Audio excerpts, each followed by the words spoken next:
I heard the coo of a dove. I heard the clicking settle of the snow. I heard a cow sigh down by the cottonwoods. Mostly, I heard my heartbeat. I had to relax. I slowed down. I'll tell you what, those last two sentences, I had to relax, I had to slow down, are garbage. And I wish I had not put them in the book, because they just don't tell us anything. I mean, obviously he's excited, he's looking in a hole in the ground. And then I slowed down. What does that even mean? Like he's got his head in a hole in the ground. Is he moving quickly? It's just terrible. I'm ashamed of this.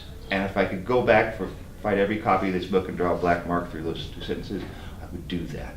Mm-hmm. So there's the plot type of cliche, and then there's just there are just like phrases that are cliches, like hungry enough I could eat a horse. So he was hungry enough to eat let's pick something other than a horse, something weird.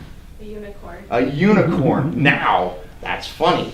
And what that does is it takes the audience's expectation that you're gonna say he was hungry enough to eat a horse. So halfway through that sentence, they're like, I know what this is gonna be, and then boom, you punch him right in the face with a unicorn horn.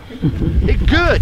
I want you to write horrible. I want you to own that horrifying writing of yours, because so much of what we do, we are trapped in convention and following the rules. Show your work. Explain why you came to this conclusion. I mean, every single thing you do is being judged by a grade. Or if you're playing sports, you're being judged by how well you do, how many points you score, whether the team wins. And the thing I wanted to talk about today, one of the things was fear, and how writing can sort of liberate you from these fears and these insecurities. Creativity can exist outside this world of judgment, and it can be all yours.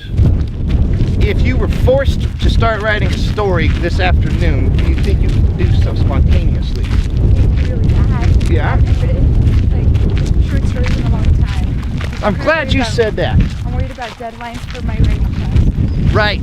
Very good. Wonderful. I'm delighted. That just makes me so happy. You know why? Because bad writing is what leads to good writing. Car! Alert! I want to know something. This is based on a real life story. How can you make it weirder?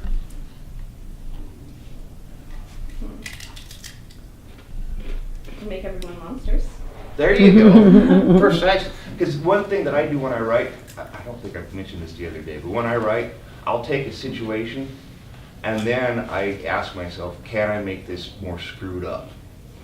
Because real life is boring. At least my real life is boring. Endings are horrible. Endings are hard to write. You can write the best story in the world, and you're going to in the coming days. And then you get to the end, and how do you wrap the thing up? And the endings are a death trap for cliches, because either they're going to be happy or they're going to be sad. And so then how do you make that interesting?